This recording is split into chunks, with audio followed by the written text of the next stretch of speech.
नमस्कार, स्वागत है आप सभी का पावर ब्रेकफास्ट में। आपके साथ मैं हूं नेहा आनंद। मिड वीक में हम प्रवेश कर चुके हैं और आइए देख लेते हैं कि अंतर्राष्ट्रीय बाजारों से हमारे मार्केट्स के लिए कैसे संकेत है।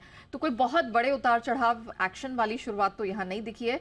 एसजीएक्स निफ्टी 35 अंकों की हल्की बढ़ोतरी दिखा रहा है, तो डाउ फ्यूचर्स में 25-26 अंकों की स्ट्रेंथ है। Nasdaq futures flat to positive है, 13 अंकों की स्ट्रेंथ दिख रही है वहां पे। लेकिन बाकी एशियन मार्केट्स पर जब नजर डालते हैं तो थोड़ी सी सुस्त चाल वहां नजर आ रही है। जापानीज मार्केट निके 125 अंक नीचे है और बाकी जितने भी मार्केट्स हैं वो ऑलमोस्ट आप कह सकते हैं या तो फ्लैट टू नेगेटिव हैं या कुछ आधे 1% की कमजोरी के साथ ही खुलते नजर आए हैं।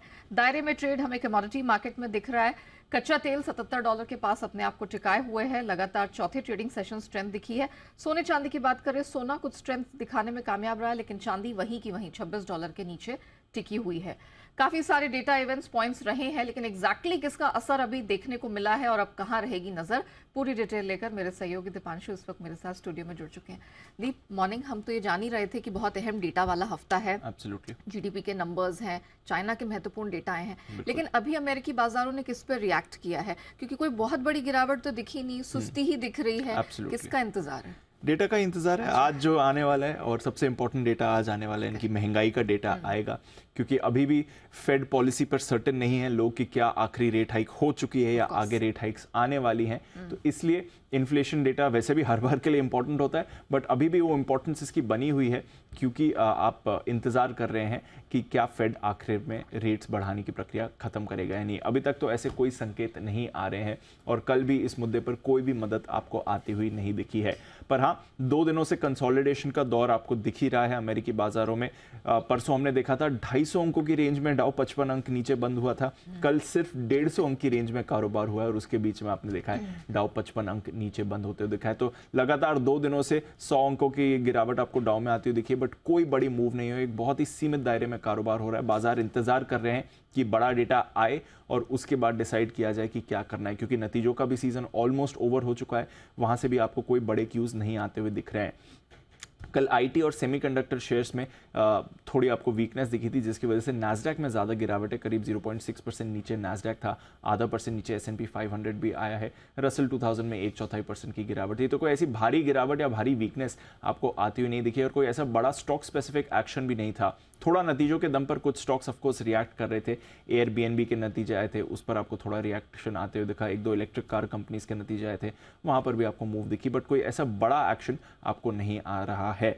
हाँ, छोटे बैंक्स यहां पर अभी भी एक्शन जारी है, बट पिछले कुछ दिनों के मुकाबले कल का दिन कम वॉलेटाइल था। ऐसा नहीं था कि वॉलेटाइल नहीं था, बट कम वॉलेटाइल था, जिसकी वजह से थोड़े स्थिर है। इनफैक्ट कुछ जो की बैंक्स हैं इंक्लूडिंग पैकवेस्ट, वहां पर आपको हल्की बढ़त के साथ ही क्लोजिंग आती हुई दिखी। तो स्टॉक स्पेसिफिक एक्शन आ रहा था। इंडेक्स लेवल पर आप देख रहे हैं कि थोड़ी कमजोरी थी। एक बड़ा स्टॉक जिसने कल जरूर रिएक्ट किया था वो है आपके लिए बोइंग। 2% उछला है क्योंकि इन्हें नया ऑर्डर मिल रहा है एयरलाइंस एयरक्राफ्ट के लिए।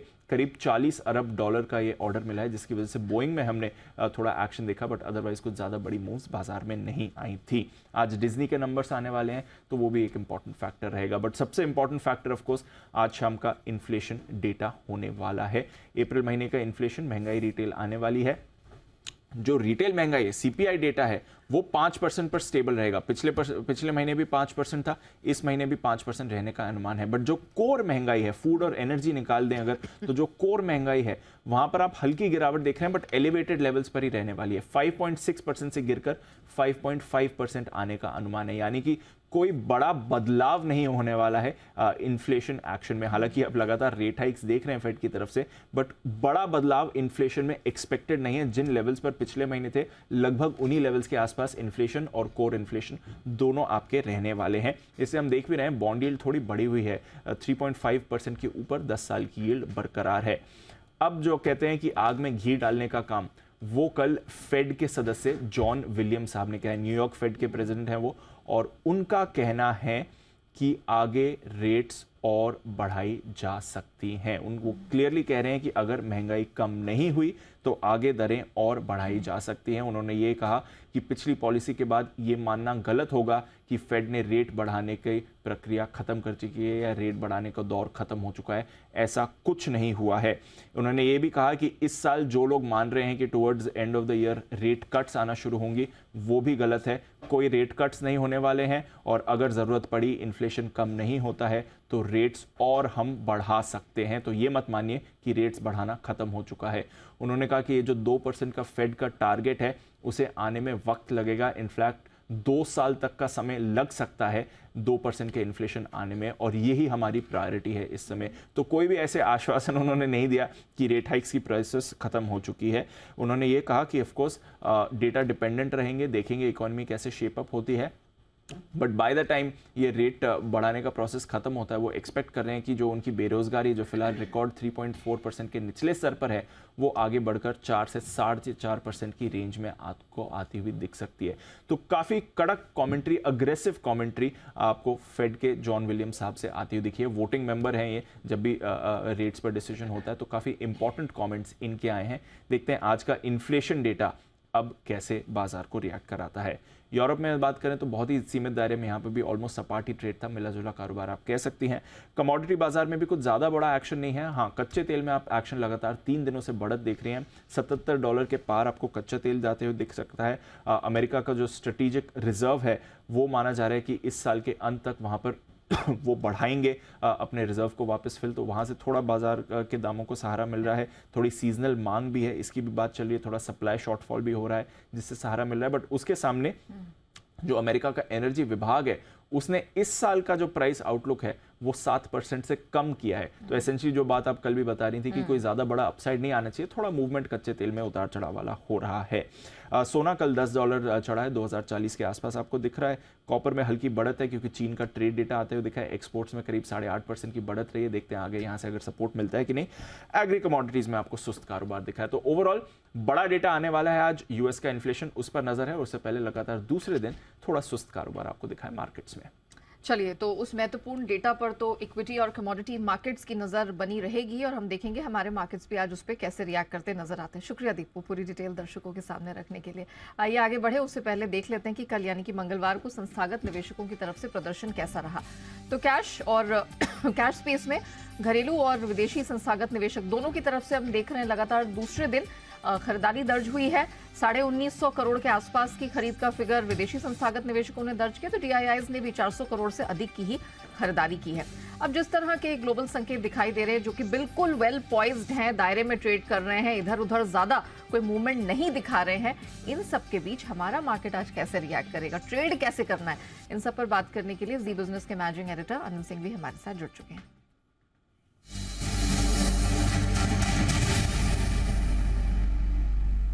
सर, अमेरिका में एक महत्वपूर्ण डेटा का इंतजार है। कल हमारे मार्केट्स भी थोड़ा गिर के ही बंद हुए, निफ्टी भी फ्लैट बंद हुआ। सर, आज कैसे ट्रेड करना है, कोई अलग रणनीति अपनानी है और लेवल्स क्या होंगे जिन्हें फॉलो करना है?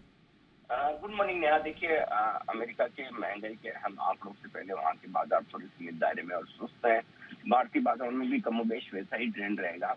हम लगभग इस पूरे रैंप के हाईएस्ट लेवल के आसपास ट्रेड कर रहे हैं और कल हमने हल्की फुल्की मुनाफा वसूली ऊपरी स्तरों से आती हुई भी देखी। तो आज रात जब महंगाई के आंकड़े आ जाएंगे तो उसके बाद बाजार अमेरिका में ज्यादा डायरेक्शन के हिसाब से ट्रेड लेने की कोशिश करेगा और भारतीय बाजार भी उससे फॉलो करेंगे।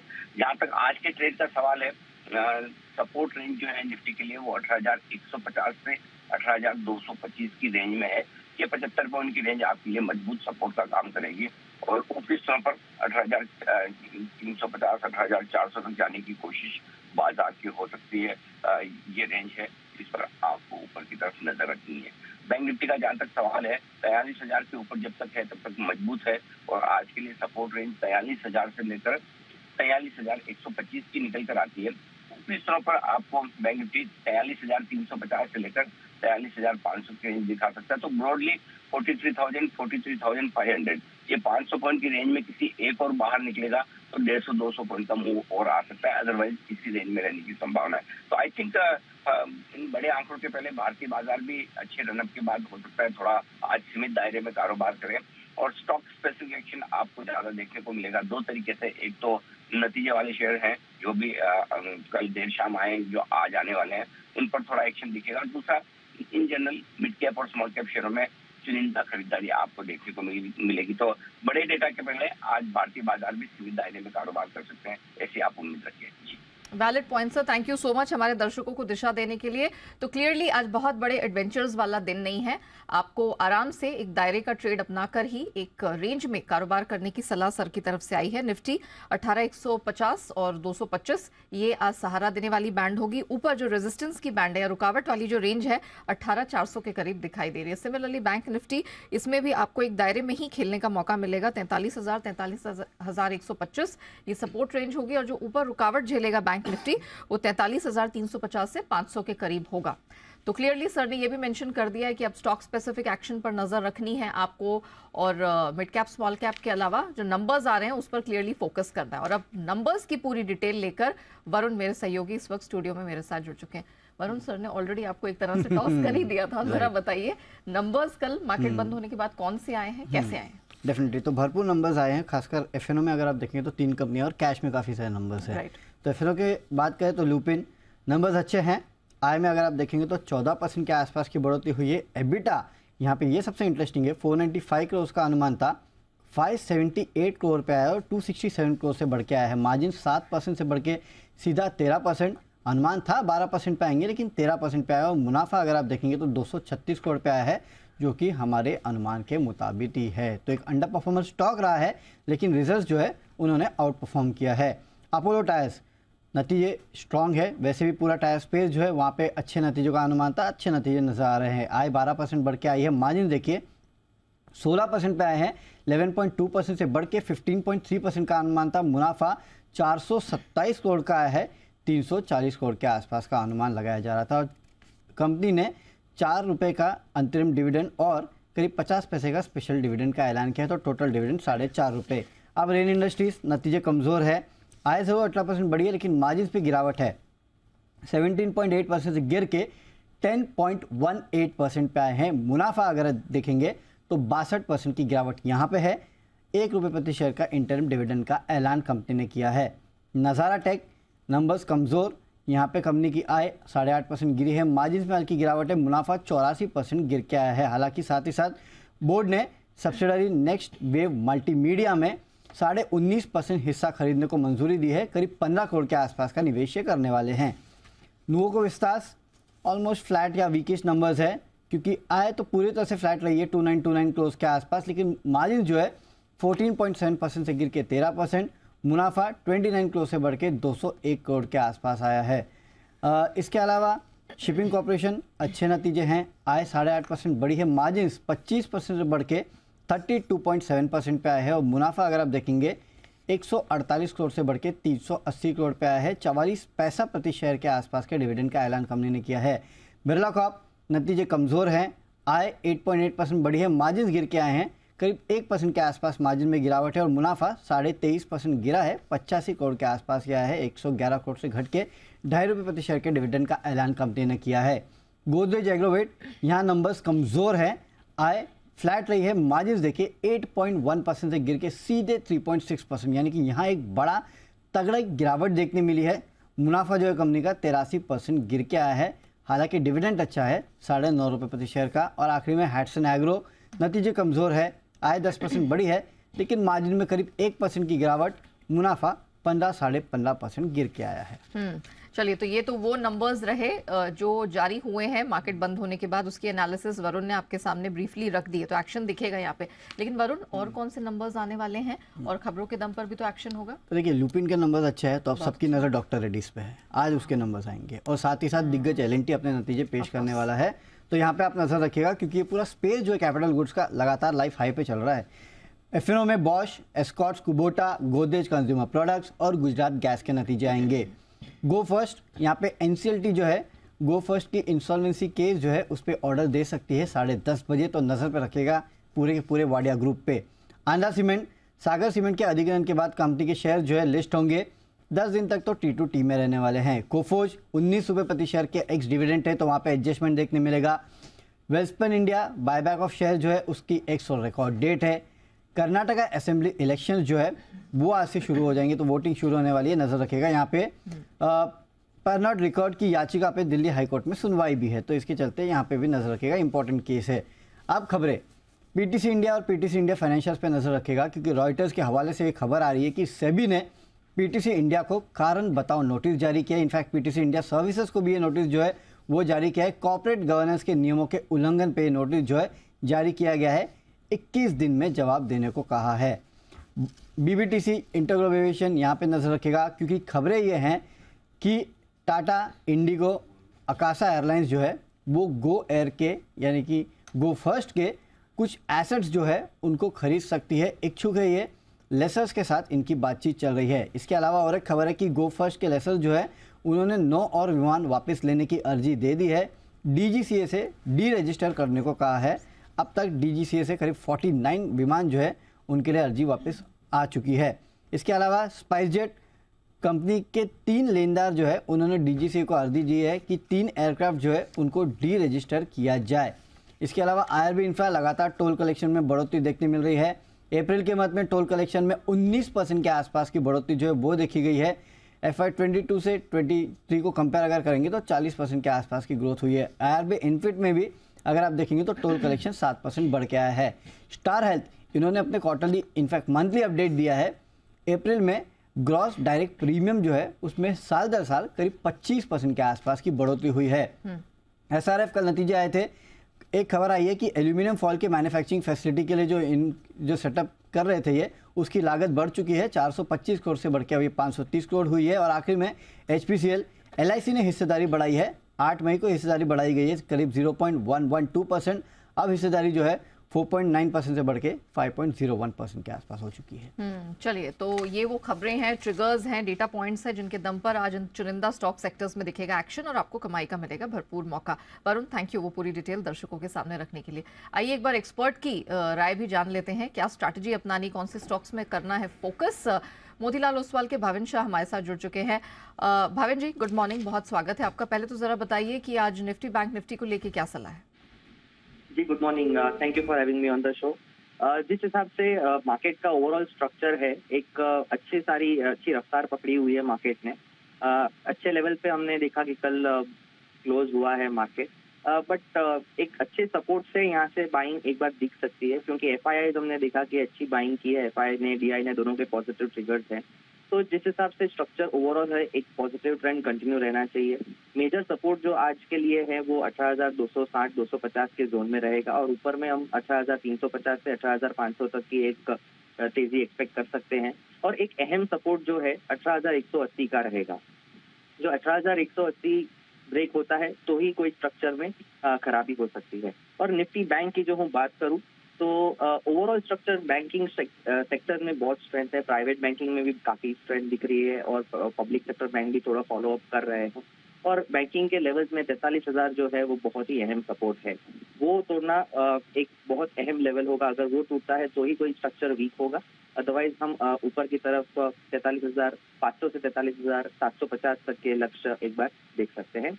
Overall trend Nifty bank Nifty में पॉजिटिव रहेगा। चलिए, निफ्टी बैंक निफ्टी में आज भले ही दायरे के ट्रेड की संभावना है, लेकिन कोई भी डिप, कोई भी करेक्शन खरीद का मौका है। 18,180 के आसपास के सपोर्ट को ऑब्जर्व करिएगा, उसी के नीचे ही कोई वीकनेस का ट्रेंड बनेगा, वरना 18,350 से 500 तक का लेवल दिख रहा है, तो कोई भी डिप, करेक्शन खरीद का मौका होगा। सिमिलरली 43,500 से 750 के टारगेट के लिए बैंक निफ्टी में भी खरीद बनती है।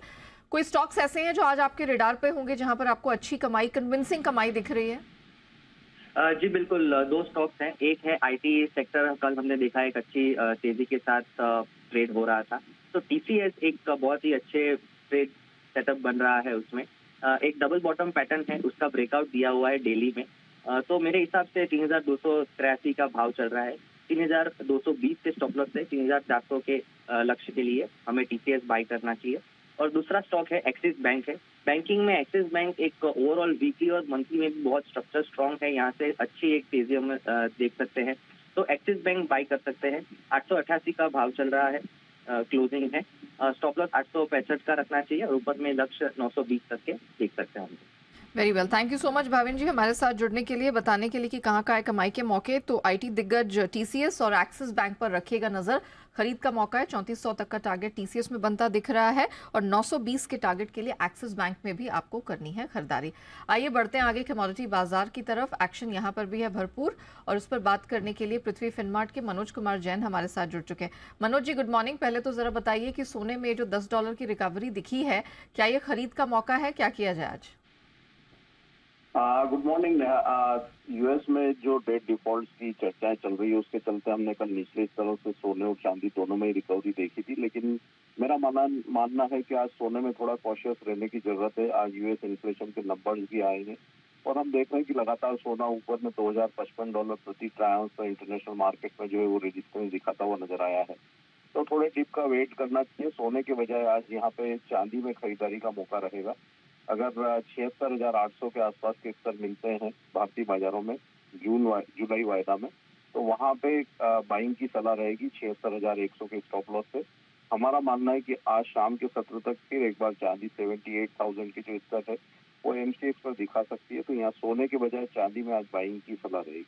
Valid point. तो चांदी खरीद के चले 78,000 तक के अपसाइड टारगेट के लिए, 76,800 की एंट्री, 76,100 का 76,100 का स्टॉप लॉस। कच्चे तेल में क्या किया जाए? $77 के पास बिल्कुल टिक गया है। बहुत सारे यहाँ पर हमने देखा है अपडेट्स निकल कर आए हैं, फिर चाहे एनर्जी विभाग से हो, ओपेक का भी मंथली डेटा आना है, तो क्या सलाह होगी? कच्चे तेल में भी हमने कल शुरुआती सत्र में मुनाफा वसूली देखी थी, लेकिन जो अनआइडेंटिफाइड जो खबरें निकल कर आई सोर्सेस से कि यूएस अपने ऑयल रिजर्व्स को रिफिल कर सकता है, उसके बाद हमने कीमतों में सुधार देखा था। लेकिन यहाँ ऊपरी लेवल्स पर रेजिस्टेंस ही बनता हुआ दिख रहा है, जिस तरह से यूएस में डिमांड को लेकर के कंसर्न्स हैं। तो कच्चे तेल में भी आज यहाँ पे दूरी बना के रखना चाहिए। कच्चे तेल के बजाय नेचुरल गैस में अच्छा मोमेंटम बना हुआ है। हम देख रहे हैं कि पिछले 2-3 सेशन से निचले स्तरों से अच्छी रिकवरी वहाँ देखने को मिली है। नेचुरल गैस में 182 के स्तर पर बाइंग की सलाह रहेगी, 176 के स्टॉप लॉस से ऊपर में 196 के लक्ष्य के लिए। Valid point. तो प्रेशियस मेटल स्पेस में चांदी और एनर्जी स्पेस में नेचुरल गैस पर करे फोकस। 182 के पास करंट कॉन्ट्रैक्ट लेके चले, 176 का स्टॉप लॉस, 196 196 तक का टारगेट दिख जाएगा। थैंक यू मनोज जी हमारे साथ जुड़ने के लिए, बताने के लिए कि कमोडिटी स्पेस में एग्जैक्टली आज कहां कहां बन रहे हैं कमाई के मौके। बढ़ते हैं आगे एफआईआर यानी एफआई इन्वेस्टमेंट रिपोर्ट्स की तरफ।